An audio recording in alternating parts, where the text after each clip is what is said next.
provide priority service for your business and can track each vehicle, alerting you to the repair before you need it, keeping your guys on the road. Since 1959, Craggy's Mobile Service Center has thrived through 10 presidential administrations, giving you reputable, dependable, and honest auto repair. Do yourself a favor. Just go into Craggy's on Lake Street in Addison. See my guy Vic. He'll set you up. Tell him Sean from Elmwood Park sent you. I approve of this message. It's open enrollment season, and MediShare is a Christian healthcare sharing ministry that saves most families about $500 a month. Google MediShare and see if it is a fit for you. 8:37 Team Hochberg Traffic Center time, and Jim Talamonte. We are looking at major delays on I-80 westbound right now with a crash at the Des Plaines River Bridge in the two right lanes. The backup extends to the Veterans Memorial Tollway. On the eastbound side, we see delays from the Des Plaines River Bridge to Chicago Street, where there is a closure of the entrance ramp due to an overturned SUV, a separate incident. Veterans Memorial. Southbound, there's a roadwork delay from St. Charles to 22nd, where the right lane is closed.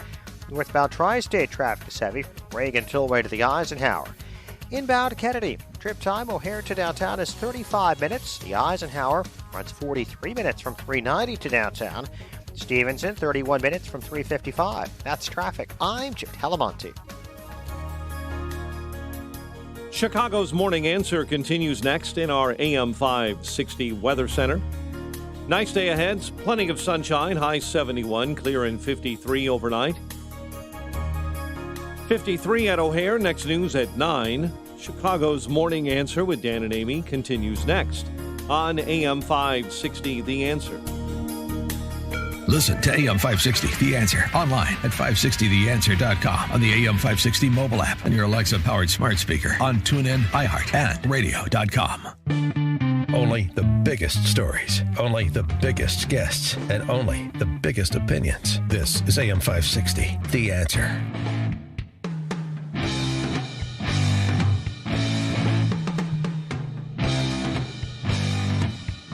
Top of the morning, Dan and Amy, turning stateside for a moment, state of Illinois. Governor Pritzker, Governor Jelly Belly, he made a pronouncement from whatever COVID colony he's currently residing in. He's supposedly in his Gold Coast home, where the toilets are back in and functioning. And this was sort of the same kind of message that his lieutenant governor issued last week, sort of a threat to Illinois voters that if you don't support the graduated state income tax, then, we're going to get you another way. Stratton saying last week, we'll just increase the income tax on everybody by 20%. Yeah, and now Pritzker said yesterday during his virtual conference, the opponents are going to raise taxes on your retirement funds. Well, who are the opponents?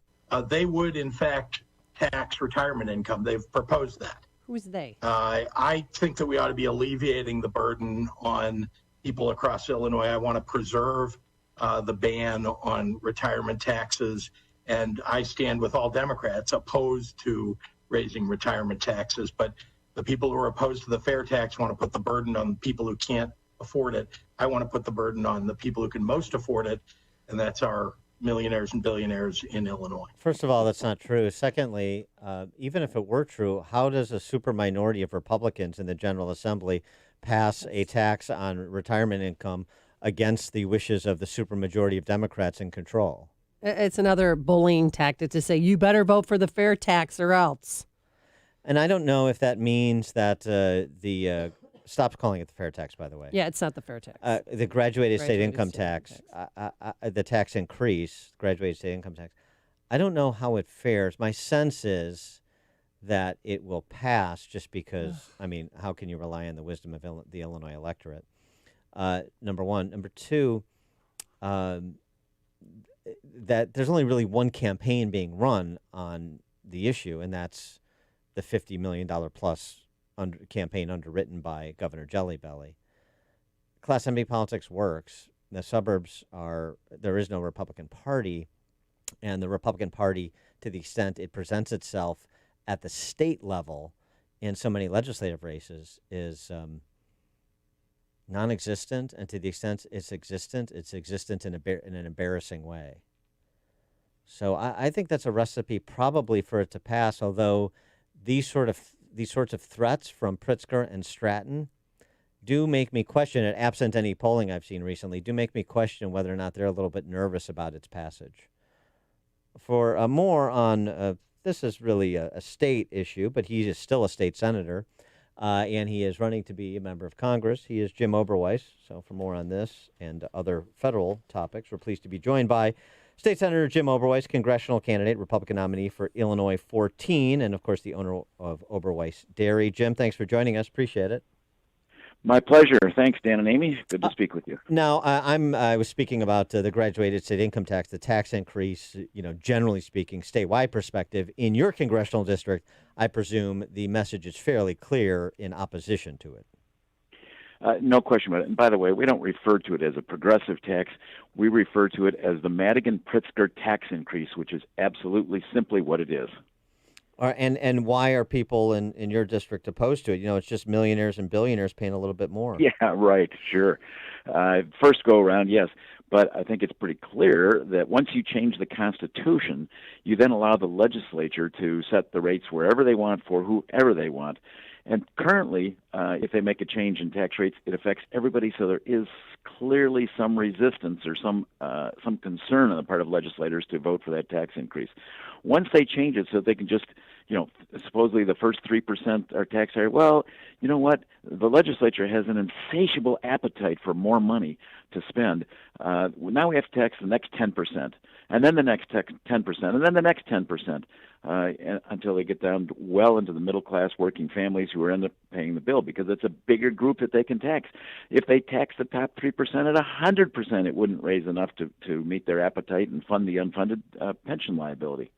And if you're elected on November 3rd and you go to D.C., whether it's President Trump or President Biden, but I think this scenario is really only likely under a President Biden, will you oppose any sort of bailout for Illinois, the likes that Don Harmon, the Senate president, wanted? Absolutely, and all of the Republican congressional delegation have sent a letter suggesting exactly the same thing. And why? It's not fair. It's not fair to voters in Indiana, in Wisconsin, in Missouri, in Texas, and Florida, who have managed their budgets more rationally, to say, well, okay, now it's time for you to bail us out. That's just fundamentally wrong. Now, what would be right, and I know I think it was Mitch McConnell brought this up and got widely criticized for it, but what would make sense is to change the regulations to at least allow a state to declare bankruptcy, because under that, and I don't mean that the state should, but if they at least were allowed to do so, it would create the opportunity for those buying bonds to exert more influence on the state. If a state could declare bankruptcy, anybody buying bonds in the state of Illinois would have to take that into consideration. Guess what? That would mean higher interest rates if they thought the state was in a position that it might go bankrupt. And that would exert some influence on legislators and the governor to rein in spending, to finally get control of our budget, to stop one spending program after another, and to cut the waste, fraud, and abuse, to begin to run the state in a much more fiscally responsible manner, because they would have to. That's really the key point, isn't it? I mean, the fairness nationally is a legitimate point, but the key point is you have to bring a reckoning to the political class in this state to change their behavior, and this is one way to do it based on what their conduct has produced. Exactly correct. Well, I mean, Pritzker says, though, Governor Pritzker said if he doesn't get the money, he's going to have to cut, police funding, police officers, firefighters, and, he's trying to scare the public. Well, look, the fact of the matter is we will have to make some significant adjustments, not necessarily in those areas. Those are the areas that he wants to talk about because it might be politically more potent. But our Medicaid costs, for example, where we have such lucrative programs that we're attracting people from surrounding states who want to come here to take advantage of our higher Medicaid eligibility levels, we should be in line with other states, not higher than other states. And that's one source of major potential savings. Secondly, we've got to readdress our pension system. We can't keep going worse and worse and worse. The right answer is to end defined benefit plans and to switch to a 401k type plan to let our teachers save for their own retirement, and the state match those payments so that they build up funds that they can take with them if they change professions, and so that the state legislatures cannot continue to heap more and more benefits on to buy votes and to buy workers on Election Day. That would be the right way to go for the state, and it would begin to move us in the right direction of fiscal responsibility. So give us a snapshot of where your congressional race stands 25 odd days out. I mean, this is another district, like we talk about with Jeannie Ives and the 6th Congressional, that was held by Republicans forever until it wasn't in 2018. And there was obviously some opposition to Trump. There was energy on the other side. Is that starting to rebalance itself in a presidential year in a district like yours that leans Republican? Dan, 2 years ago, my opponent, Underwood, ran like she was a moderate Democrat. She is not a moderate Democrat. She is a radical socialist. She has voted 100% with Nancy Pelosi. Her votes have represented Nancy Pelosi, not the voters in our district. We need somebody who will represent the interests of people in our district and people of Illinois. That's not my opponent. She has made, we call on her time and time and time again to condemn the rioting and looting. That shouldn't be a political issue. It doesn't matter whether you're a Republican or Democrat. We ought to all support the right of people to demonstrate peacefully. But my opponent refused to condemn the rioting and looting that was going on. Finally, she got called to task by the Chicago Sun-Times editorial board, and they asked her, why have you failed to condemn rioting and looting? You know what she said? This is unbelievable. She said, with respect to rioting and looting, I think that we've seen many instances of beautiful protests this summer. Rioting and looting and destroying businesses and destroying jobs is not a beautiful protest. It's criminal activity. And I thought when I saw it on TV that this was just, Michigan Avenue where people were stealing stuff from high-end stores and taking revenge against the wealthy, supposedly. Well, guess what? I called my friend Pastor Corey Brooks, who has a church at 6620 South Martin Luther King Drive, and I asked him, what he saw going. He said it was devastating. He said they broke into every grocery store and every pharmacy in his entire district. They were all closed. People had no way to get food and to get their prescriptions filled because many of those people don't even have cars. So he organized a major food drive, fed 6,000 people, and I drove a milk truck in with milk and handed it out for 3.5 hours that day, which was back in June. He's had more since then. I've tried to help on those. And guess what? He's doing it again on Saturday, bigger than ever. And I'm driving a milk truck in again to help him on Saturday with 2,000 quarts of Oberweis milk to give away if we can fit that many into the truck. Good. And there was also looting in Aurora, too. I mean, it wasn't just the city, it was the suburbs as well. Naperville, that's exactly right. Yep. Look, the looting and rioting is just plain wrong. It's got to stop. If there's a bad cop who does something wrong, fire him. Let's get rid of him. I absolutely agree. Punish him. But 99.999% of all our police risk their lives every day to do good things to protect our communities and to protect our people. I will defend our police. My opponent wants to defund the police.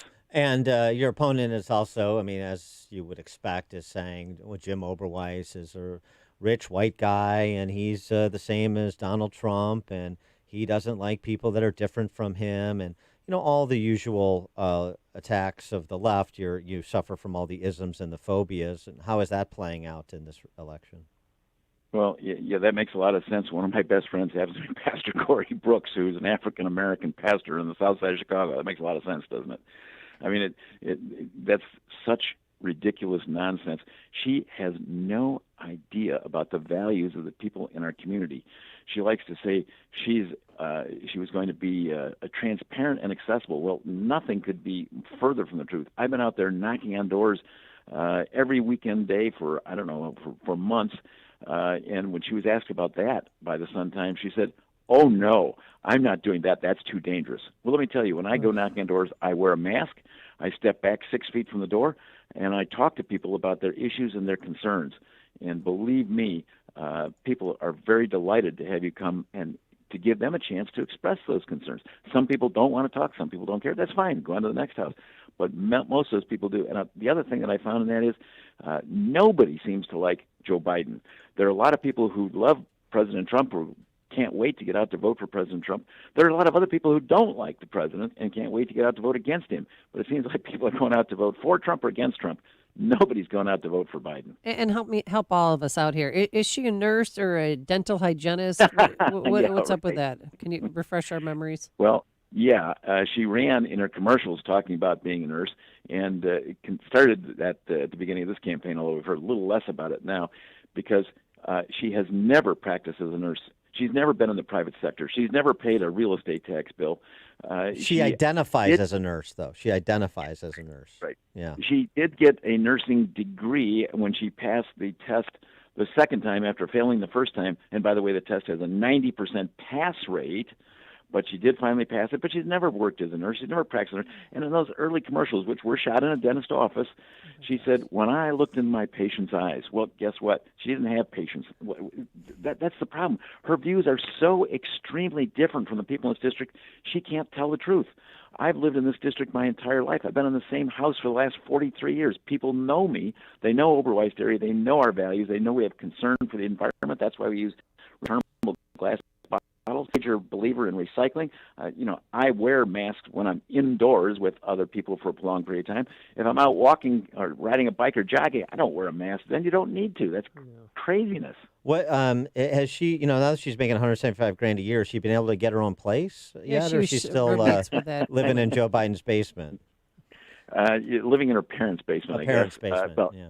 And I don't think she's even living there. I think she has an apartment in Washington, D.C., and I don't think she spends much time in this district at all. But these two, it seems to me, Lauren Underwood has a much more pleasant personality because it's impossible to have a less pleasant personality than Sean Casten. But it seems to me both of those candidates that won upsets 2 years ago, they are de facto members of the squad, are they not, in terms of their policy proposals and their voting records? And you speak to Underwood, obviously. Yeah, I know clearly that Underwood wants to be, and that's why she has refused to condemn the rioting and looting, because the squad thinks that rioting and looting is a reasonable form of protest against these bad people who have expressed racial injustice and everything else. And so just peaceful demonstrating like Martin Luther King did is not good enough. We have to do more. We have to get attention by destroying other innocent people's businesses and costing people their jobs. You've mentioned this. You've mentioned this a number of times now. In terms of just framing the question you want to implant in voters' minds when they go to the polls between now and November 3rd. Is that it? Is it really turn on law and order? Is that what the election is in the 14th? No, I think it turns on who understands the economy, who can do the right things to get our economy growing again after this COVID-19 stuff begins to open up again. And I've spent my whole life as an entrepreneur and a business person. I've created businesses. I started Oberweis Asset Management. I started the Oberweis Family of Mutual Funds. And when my brother had a stroke, I bought Oberweis Dairy. And since then, I've grown it from 50 employees to over 1,300 employees. I know what it takes to get our economy growing. I know what makes sense for tax policy, and I believe that those are going to be critical knowledge, critical understanding for our representatives in Washington to do the right things. My opponent has no clue. She's never been in the private sector. She's never had to balance a budget. She's never had to pay a real estate tax bill. She likes the whole squad mentality, and that doesn't fit with the people in our district. And remember, she was roommates with Katie Hill, the woman involved in a throuple with her husband and a female campaign staffer. That was her roommate in D.C. Yeah, well, you can bring that up, but I can't. Right. Yeah. Don't bring that up, because I just did. Yeah, okay. She's making great choices. Well, she is making a good choice in not wanting to pay property taxes in Illinois. I can certainly understand that perspective. Jim, more people get more information about your campaign. What's the website? It's Jim2020.com. Pretty simple. Jim2020.com. We'd love to have people come. You can see our position on issues. You can sign up to volunteer and help us knocking on doors or phone bank or anything you're willing to do. And by the way, if you want to donate $10 or $20 to our campaign, I will personally match it. I'm not a poor guy, but I'm not a rich guy either. But I'm making a significant, serious commitment to this campaign because we have to win the seat. It just must happen. We can't have people like Underwood believing in criminal activity like looting and rioting as being okay representing us in Washington. And where's your food giveaway again?